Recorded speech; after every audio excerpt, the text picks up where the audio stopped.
My name is Patrick Przekwas. I work for Kubernetes. I'm a software engineer, and today with me is Marco. Hi everyone, I am Marko Mudrinic. I am a senior software engineer at Kubernetes. I am a Kubernetes release manager and a long-time contributor to SIG release, and also recently CK test infra as well. So, yeah. Yeah, so here's agenda for today. It's not very descriptive, but we will cover that. So we want to basically talk about utilizing some of the AWS credits that we have. Then we will cover the current setup, meaning how we currently using those credits. Then we will dive into the flake mystery that we had along the way. I hope that will be interesting. And then I will switch over to Marco, and he will discuss the migration plan, and as well as how you as a community can help us. And we will leave you with the current status and some plans for the future. So with that, as some of you may already know, we were highly dependent on the Google's infrastructure. We still are, and this is something that we actually want to change.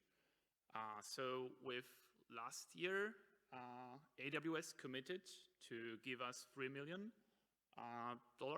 yearly, and we need to utilize that money. And we want to reduce the vendor locking that we have at the moment. So yeah, it also it will let us save some money, as we will see in a minute. So the first step, the most important one, was to actually introduce the registry I/O. So we don't want to serve all of the images and image layers from GCR. It's costly, and basically we're over budget last year. So for all non-GCP users, we want to serve those images and layers from S3. And this is something that was happening in phases. I think we are on a good way to have most of our images served right now from S3, which is great. And yeah, we were expecting that to bump the costs of AWS billing account, but because of the fact that AWS is quite popular, cloud provider, and the fact that we located images in very strategic regions, and also the fact that there are no charges for traffic inside region. So because of that, the billing increase was not that high. So basically, we have lots of money to spend on AWS. So yeah, we want to, our main goal right now, and the idea how to spend that money, is to migrate our CI jobs, as many of them as possible, to clusters running on AWS. And yeah, right now we have, basically it's more complicated, but we can think about Google GCP accounts as internal and community owned. And yeah, for the internal things, this is where those jobs are running, and we cannot easily migrate them to community-owned GCP because of some budget things. So yeah, we want to move them to AWS. And we will probably leave the GCP account for serving artifacts. So yeah, we decided to use EKS. The main motivation behind it was that it's easy to set up and easy to maintain. We don't have that many people, and we don't want people to work with pagers, being alerted that something is wrong. So we needed to figure out something rigid and easy to maintain, update. So that's why we went for EKS. And so far, we are happy about it. So as for the data plane setup, we have pretty huge instances running right now. Yep, those are the numbers. It may change. We wanted to try the storage optimized instances to see if our builds could be faster. So yeah, and we also have autoscaler in place just to save some money and be able to scale if needed. And yeah, with that, we already have some Canary jobs running on our Pro cluster located in EKS. And basically Canary, this term is important. Marco will talk a bit more about it, but in this context, it means that we basically duplicate the job between GKE and EKS cluster so that we are sure that everything works before we switch over fully to EKS. And yeah, basically after switching over, or actually introducing the Canary job, everything looked good, but not for long. As you can see, jobs started to flake, and it was quite mysterious because it was rather simple. We were migrating unit tests, and yeah, we were pretty astonished that it happened. It wasn't really obvious what's the reason behind. So those tests that were failing were actually never failing on GKE cluster. And yeah, we thought that maybe that's because of the processor. We went for AMD processor. I should also mention that those tests were like CPU bound, and we were expecting the CPU to be the culprit here. But yeah, we changed the instance type, and we had same problem, right? So then we thought maybe we'll try just increasing the instance size. We just had no other ideas. Instances were already pretty huge, but yeah, we wanted to try it, but it didn't happen as well. And actually we realized that on GKE, we are running smaller instances than the ones that we initially introduced for EKS. And that was some clue. With the help of community, we eventually figured what was the actual reason for problems. And the reason was that the Go runtime, it's not really aware of the C groups that we have in our containers, thanks to limits. And yeah, basically, because of the fact that our nodes were bigger and had 16 vCPUs, the ratio between CPU number and the limit was twice as big as for GKE. And it seemed to be a threshold after which we basically saw those flakes. So yeah, basically Go was starting more tests in parallel, causing the CPU to throttle. This is pretty known issue for someone working with Go. Here is some link how you can avoid it. This is basically some Uber library that you can actually install and use in your binary to avoid it. But how did we handle that?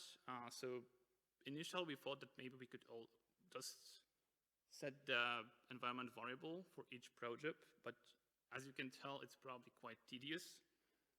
So actually for the Kubernetes repo, we could introduce it in some kind of middleware script that was setting up tests to avoid those manual changes.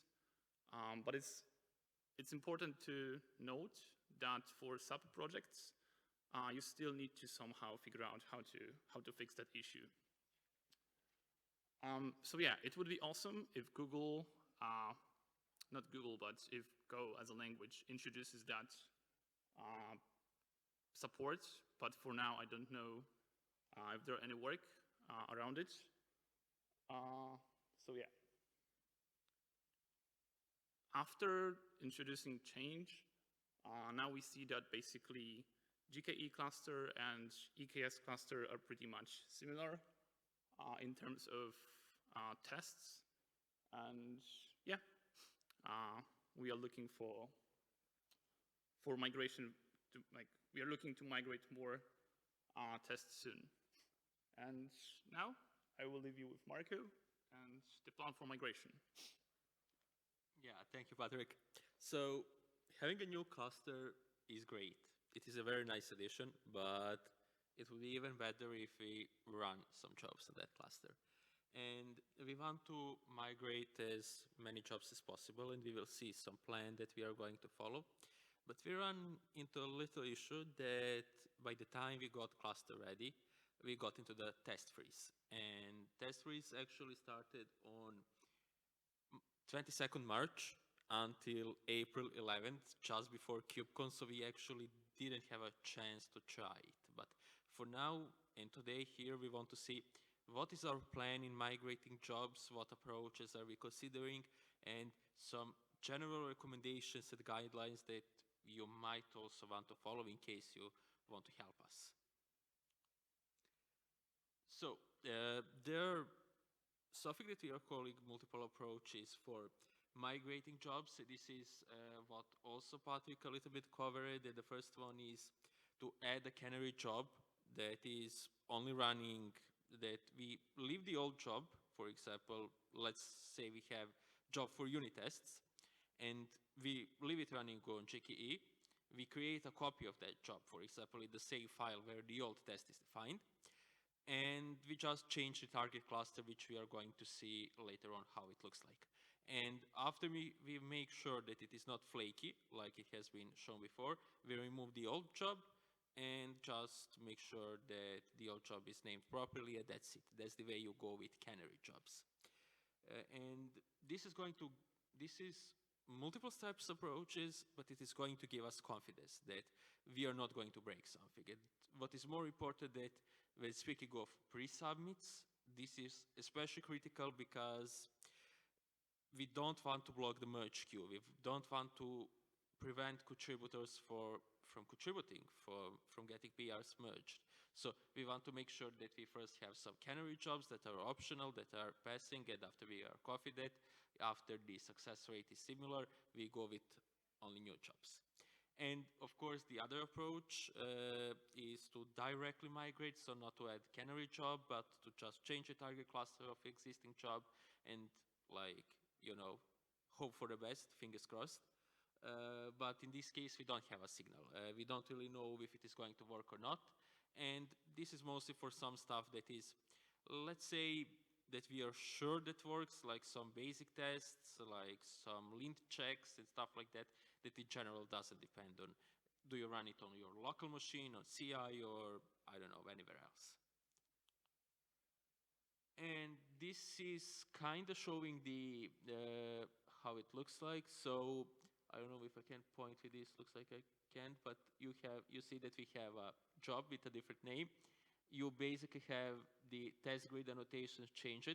For example, we put special dashboard that is for canary, and we also have a cluster. This is like the most important point here, like AKS Pro build cluster. This is the name of the cluster that is being used, and everything else is more or less the same. Now, a little bit about what is the criteria for migrating job. We have seen on potential approaches. Now to see what is the criteria. This is something that is prone to change. Like, this is our current idea, but depending on the progress, depending on if some step fails or something like that, this might be changed. The first job that is going to, type of jobs that are going to get migrated are those that are not using any additional resources. And we are talking about build jobs that are, for example, not publishing builds to buckets and stuff like that, or updating version markers. So the CI Kubernetes build will probably come later, but some other build projects in other sub-projects, linters, verified jobs, and stuff that is generally as easy that you can eventually directly migrate. And then we have jobs that are using Docker in Docker. We have Docker in Docker supported the U cluster. We even have some canary jobs. Maybe we can consider this as a one phase, but this is like the next step, like some E2E tests that are maybe a bit more resource, have a bigger resource consumption to see how is that going to be handled. Then going on to jobs that are using AWS. We are right now in process of setting up Boscos and needed cloud accounts and everything else. And we want to try, for example, there are some cluster API AWS jobs that might be migrated, so we want to try with that. And then we have jobs that are using other providers, and that is basically low priority because for example, if you have jobs that are running on GCP, we might not want to migrate the jobs because it doesn't make sense. Like, we can write GCP-related job on GCP cluster. Say for AWS, like we want to run jobs related to AWS on AWS cluster. So the question here, now that you have seen some of the fixes, how can you help? And as with many things in community, we need your help, and help is very appreciated. So if you are a sub-project maintainer, if you are a SIG lead, if you are a contributor that wants to help, you can help by migrating jobs, especially if it is for some sub-project that's not core Kubernetes. Help will be very appreciated. And when it comes to non-core Kubernetes projects, Kubernetes itself, it is up to you to decide on the approach. Like, we are not going to enforce approach in this case, but we kind of recommend following the recommendations that we have seen earlier. And how it looks like, first step that you need to do is like to check with the SIG leads or the project approvers to make sure that they're okay with that, to make sure if there are any existing plans, or to eventually craft some plans for that. And basically, the other step is to decide on approach, like, do you need canary jobs, how many of them, do you want to do that in batches? Like, for example, if you have many jobs, maybe you don't want to migrate all of them at the same time, maybe you want to do one by one, or two by two, or whatever works for you. And once you have a plan, so this is basically coming up with a plan, the other step and sort of final step is to start migrating tests. And all tests for Kubernetes, Kubernetes 6, and Kubernetes CSI organizations are located in a test infra repository, so Kubernetes/test infra. And this is, in that repository, config jobs is directory where you have subdirectory for each organization and where you can find jobs. And you basically would go to that, find, for example, another tool that I didn't put a slide, sadly, is code search. We have this like cs.kate@s.io that you can use. That is very useful tool that you can use. For example, you can search by job name to see where it is exactly.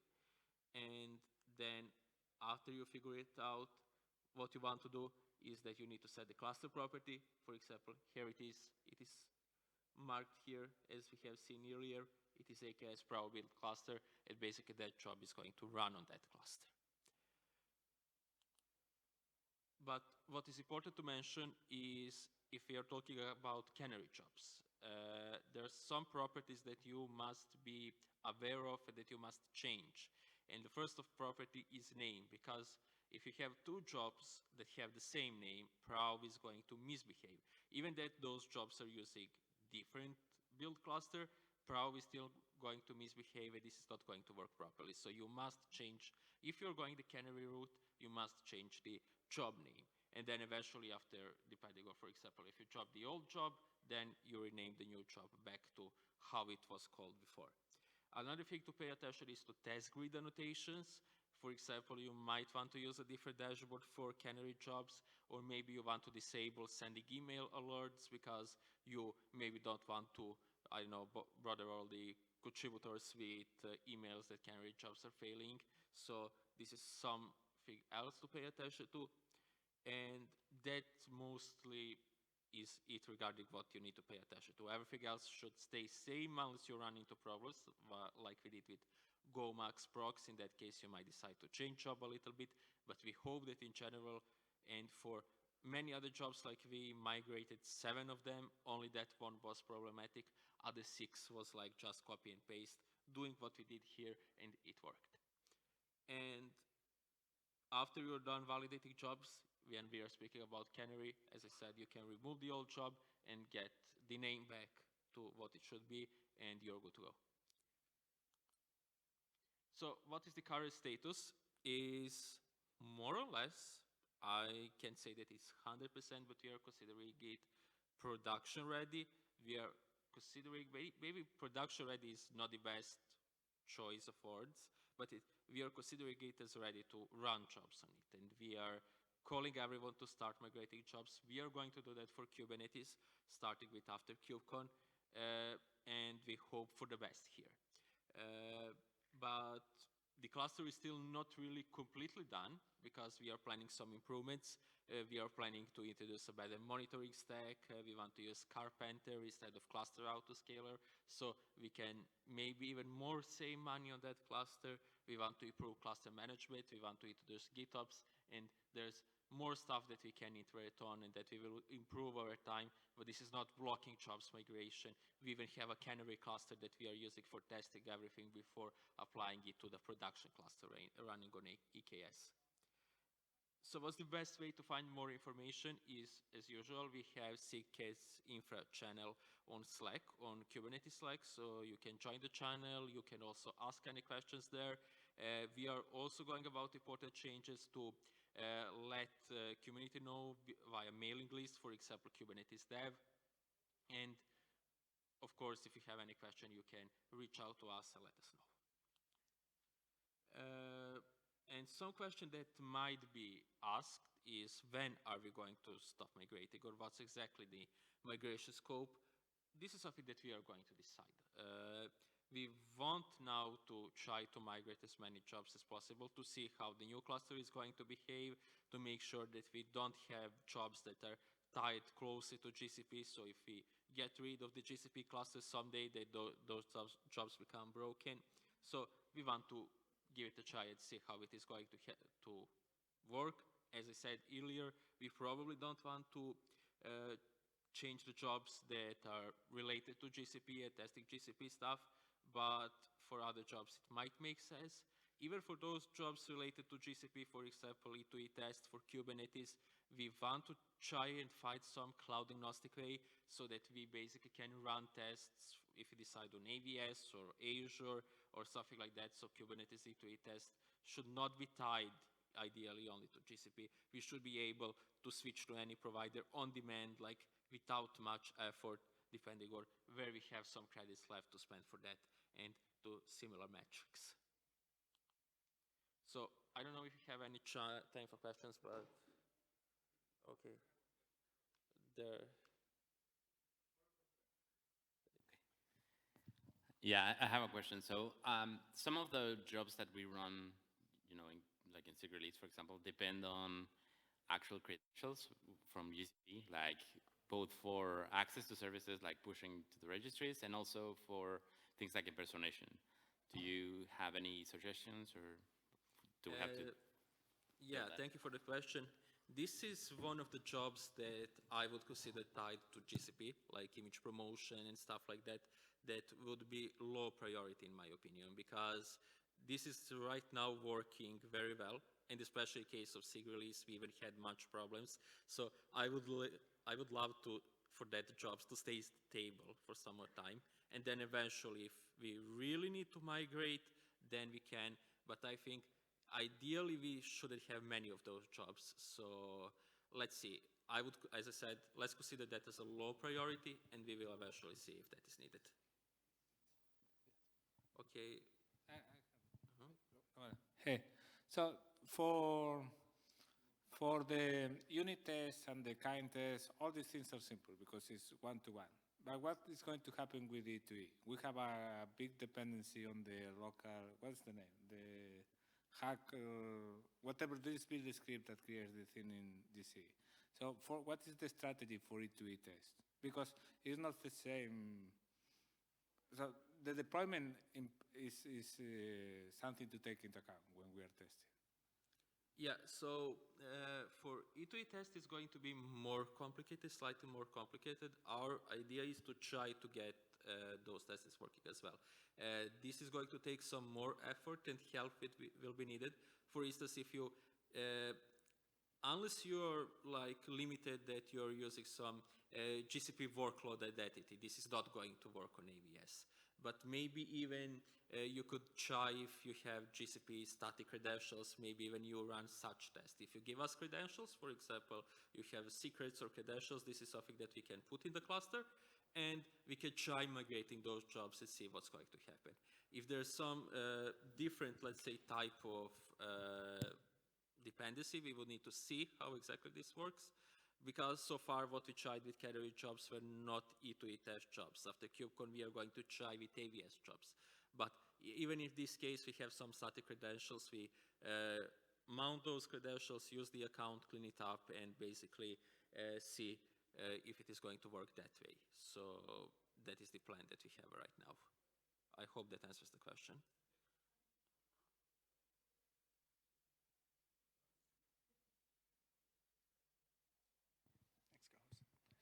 Yeah, I have a follow-up question on the end-to-end tests and things that take longer than 60 minutes. What is the plan to rotate the IAM credentials that are in use for those end-to-end tests? Because like the STS session expires after 60 minutes. So you need to rotate those credentials. Yeah, I am not sure we have looked into that yet. So this is something that we would have to look into.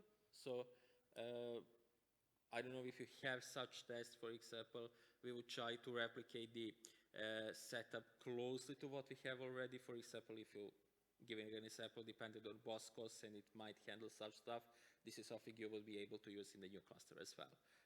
If this is something new that we didn't really have in the setup, we would probably have to come up with something.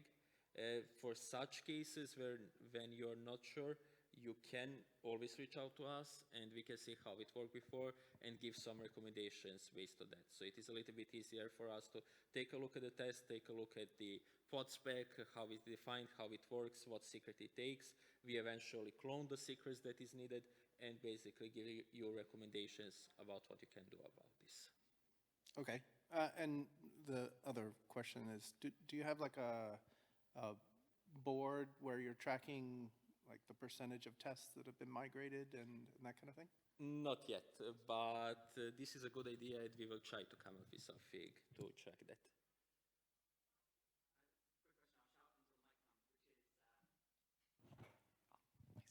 So Carpenter is not CNCF, right?